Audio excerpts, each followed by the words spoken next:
ہے مس خدا برگری.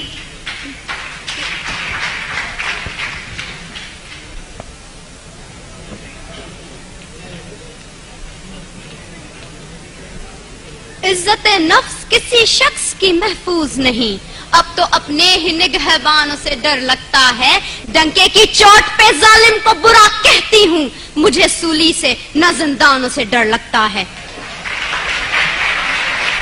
جناب اعلیٰ، وطن عزیز کے حکمران اور عہدے دار ہاتھ میں کشکول لیے اغیار کے سامنے ہر وقت بھیک ملنے کے منتظر رہتے ہیں، جو نہ صرف اس ملک کے تشخص کو پامال کر رہے ہیں بلکہ آنے والی آئندہ ہماری نسلوں کو گداگری جیسی شرمناک عادت سے متعارف بھی کروا رہے ہیں.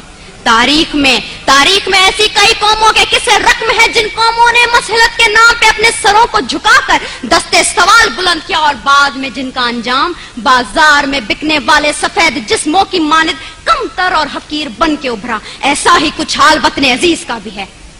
جناب اعلیٰ، پاکستان پچھلے 10 سالوں میں امریکہ سے $18 بلین کی رقم موصول کر چکا ہے. امداد پہ امداد لینے کی یہ وجہ جب ان حکمرانوں سے پوچھی جاتی ہے تو جواب یہ ملتا ہے پاکستان ایک غریب ملک ہے، بھوک اور افلاس انتہا پہ ہے، لہٰذا امداد لینے کے سوا کوئی چارہ نہیں ہے. تو جناب اعلیٰ، میں نے سوچا ذرا ان کلمات پہ اعتبار کرتے ہوئے اپنے گھر سے باہر نکل کر دیکھوں کہ امداد کے نام پہ ملنے والی اس بھیک نے میرے ملک کی عوام کے حالات زندگی کہاں تک بدلے ہیں. تو جناب اعلیٰ،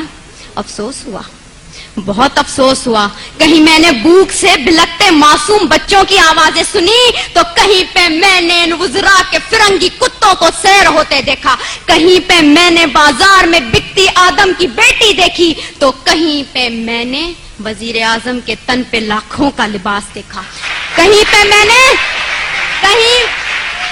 میں نے اولاد برائے فروخت کے نعرے سنے تو کہیں پہ وزیر اعظم اور حکمرانوں کے آگے پیچھے جاتی 10 مرسڈیز کو دیکھا، کہیں پہ میں نے عافیہ صدیقی کی ماں کو اس کے انتظار میں تل مرتے دیکھا تو کہیں پہ میں نے اس ملک کے حکمرانوں کو امریکہ کی خوشامد میں دن رات ایک کرتے دیکھا. میں کیا بتاؤں میں نے کیا کیا دیکھا. ڈرون حملوں میں مرنے والوں کی لاشوں کو دیکھا، کئی عورتوں کے اجڑتے سہاگوں کو دیکھا، کئی نوجوانوں کو ہاتھ میں ڈگریاں لیے بے روزگاری کے عوض پارلیمنٹ ہاؤس کے سامنے آگ میں جھلستے دیکھا، کئی میں نے بزرگوں کو پارلیمنٹ ہاؤس کے سامنے پینشن نہ ملنے کی خاطر ہلاک ہوتے دیکھا. جناب اعلیٰ، میں نے اس ملک کے ہر شہر ہر کوچے میں کربلا کا میدان دیکھا تو بے اختیار میری زبان پہ یہ الفاظ آ گئے: اصول بیچ کے مسند خریدنے والوں، نگاہ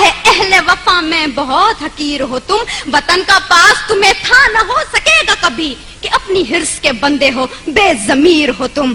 جناب اعلیٰ، چند روپوں کے عوض اس ملک کی عزت و توقیر کو گروی رکھنے والے ان حکمرانوں نے ہم سے ایک غیرت مند قوم کہلوانے کا حق چھین لیا ہے. آج پاکستان اسی غلامی کی زنجیر سے بندھنے جا رہا ہے جس سے آزاد کروانے کے لیے کئی مسلمانوں نے اپنے لہو سے مقتل گاہوں کو سجایا تھا، کئی آدم کی بیٹیوں نے اپنی عصمتوں کو سارے بازار نیلام کروایا تھا، کئی شہیدوں نے جس گلستان کو سجانے کے لیے اپنا لہو بنایا تھا. کیا یہ ہے وہ پاکستان؟ میں پوچھتی ہوں جناب اعلیٰ آپ سے، یہاں بیٹھے ہر شخص سے، اپنے آپ سے، کیا یہ ہے وہ پاکستان؟ نہیں. دوسروں کے ٹکڑوں پہ پلنے والا یہ پاکستان قائد اعظم کا پاکستان نہیں ہے. میں سلام کرتی ہوں ان تمام قربانیوں کو جو اس ملک کو بنانے کے لیے لوگوں نے دی، مسلمانوں نے دی، لیکن دیپ جن کے چند خواہشوں میں چلیں، دیپ جن کے صرف محلاتوں میں جلیں، چند لوگوں کی خواہشات کو لے کے چلیں جو کہ مسلطوں کے سایوں میں پلیں، ایسے دستور کو، صبح بے نور کو میں نہیں مانتا، میں نہیں جانتا. میں بھی خائف ہوں تختہ دار سے، میں بھی منصور ہوں کہہ دو یہ اغیار سے. کیوں ڈراتے ہو زندہ کی دیوار سے، ظلم کی رات کو، جہل کی بات کو؟ میں نہیں مانتا، میں نہیں جانتا، میں نہیں مانتا، میں نہیں جانتا.